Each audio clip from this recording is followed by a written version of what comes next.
अब देखिएगा, text book exercise number 5.1 का पहला क्वेश्चन है, लेकिन उससे पहले मैं आपको क्लियर कर दूँ, ये मैंने अभी फर्स्ट वीडियो में जो आपको थ्योरम के बारे में और स्टेटमेंट के बारे में बताया, उससे मुझे लग रहा था कि आप जैसे पक गए हैं। और इससे पहले आपके टीचर्स को, आप मुझे कल बताइएगा, आपके टीचर्स को पहले कोरोलरी भी आपका नाम उनको डिफाइन करना चाहिए, आप मुझे बताओगे।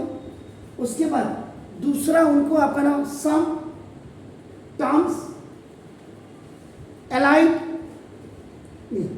टू ज्योमेट्री, ये उनको इसके बारे में आपका नाम उनको डिस्कस करनी चाहिए, आपसे आपको बताना चाहिए एलाइड क्या होता है। अब आपका देखो, अगर आप इसमें थोड़ा सा, मैंने जब एलाइड का मतलब रिलेटेड, ये तो some terms related to geometry, ये तो आपको ये इंग्लिश में आपकी एक तो वोकेबलरी भी आपकी बढ़ गई। उसके बाद आपके टीचर्स को थर्ड क्या डिफाइन करना चाहिए, इससे पहले प्लेन के बारे में उनको डिफाइन करना चाहिए विथ फिगर, इसके बाद लाइन के बारे में उनको डिफाइन करना चाहिए, इसके बाद उनको रे के बारे में उनको डिफाइन करना चाहिए, आप मुझे कल बताएंगे। उसके बाद आपको लाइन सेगमेंट के बारे में उनको डिफाइन करना चाहिए। ये आपका नाम जैसे ये पापा है तो ये बेटा है, या ये मम्मी है तो ये बेटी है, आपका नाम है। इसके बाद उनको they have to define to you now collinear points के बारे में उनको डिफाइन करना चाहिए, आपसे डिस्कस। उसके बाद then they have to discuss with you with parallel lines आपकी क्या होती हैं, आपका नाम है, जो according to introduction to Euclid's geometry है इसमें। उसके बाद दे द 9 पॉइंट, इसके बाद जो मैंने स्टेटमेंट और थ्योरम के बाद ये इतने में और डिस्कस होना चाहिए आपका। Then intersecting line,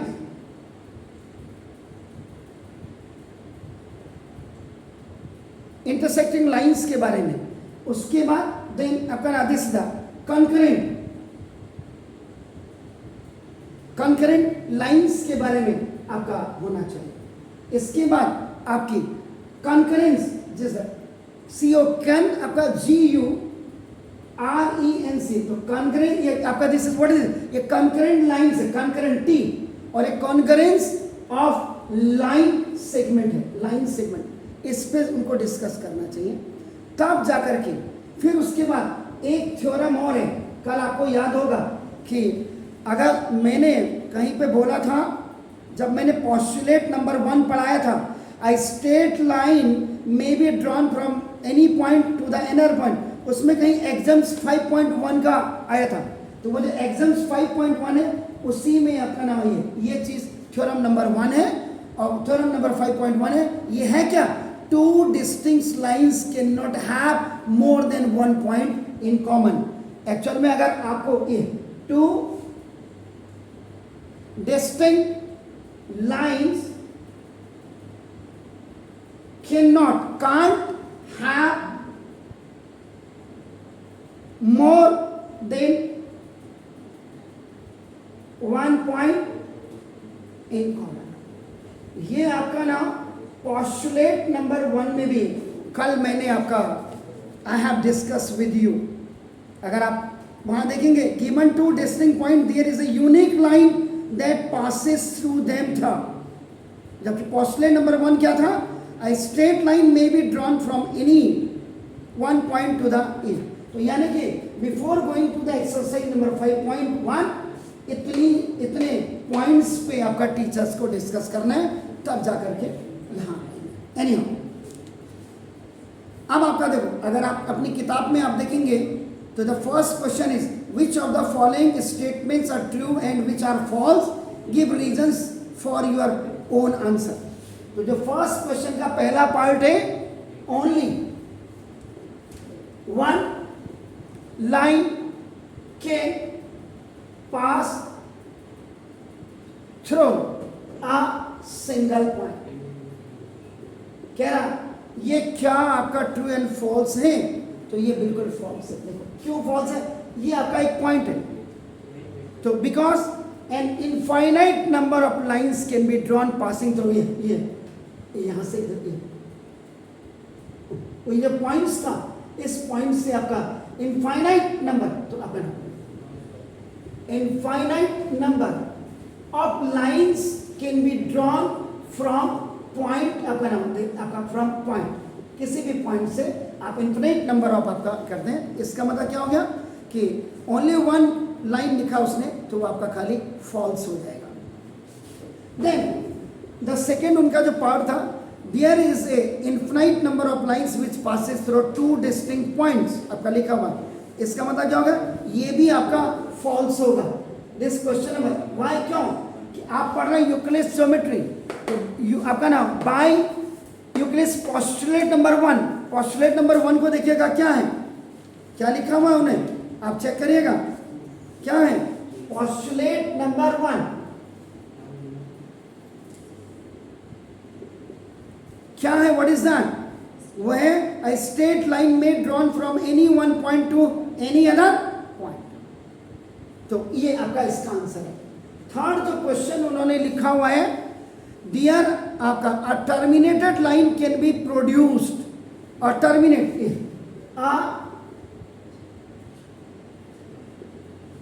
terminated line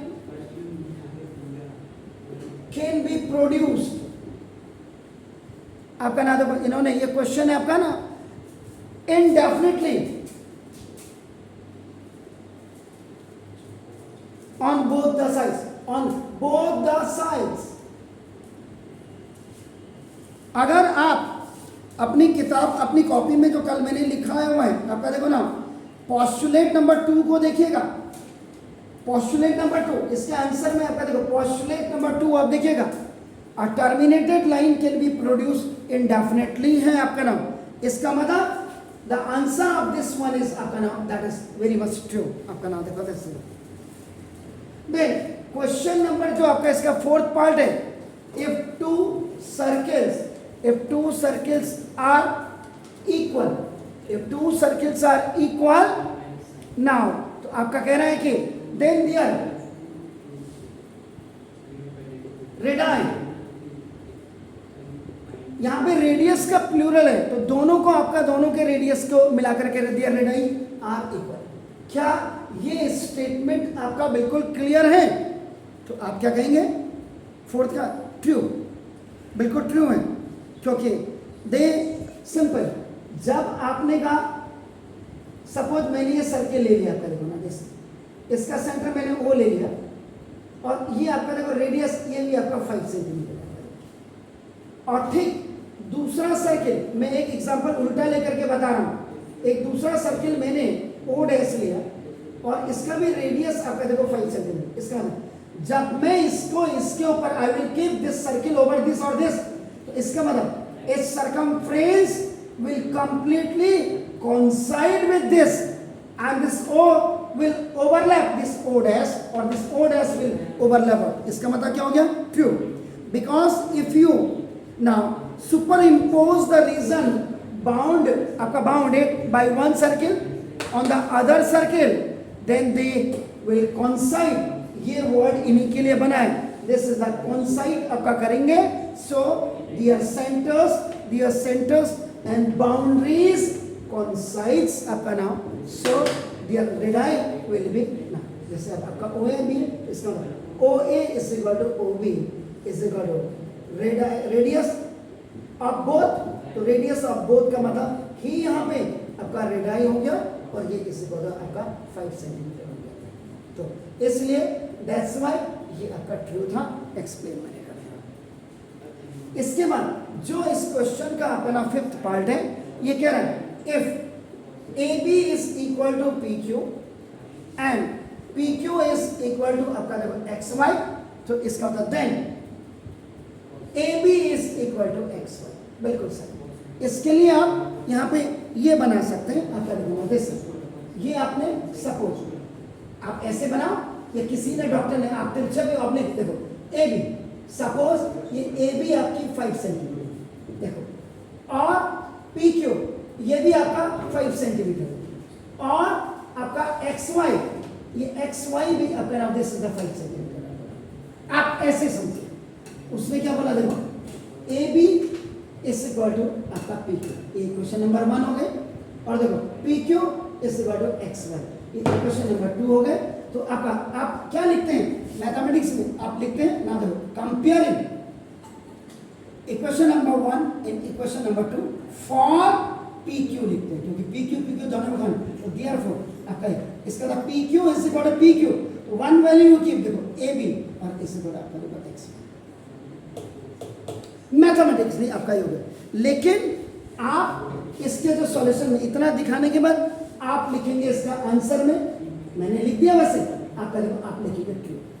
true क्यों लिखेंगे, क्योंकि exams number this exam number 1 देखो जरा, एग्जाम नंबर 1 देखिए जी, things which are equal to the same thing are equal to one another, that's very fine। तो ये आपका नाम, तो ये आपका ऑरली मैंने आपको ये शुरुआत की, लेकिन आप ये देखिएगा इससे पहले मुझे ये भी डिफाइन करना चाहिए था, लेकिन क्योंकि आप पक गए थे इसलिए मैंने इसको डिफाइन किया। इज्जत के लिए तो कल मुलाकात होती है। Have a nice evenings to all.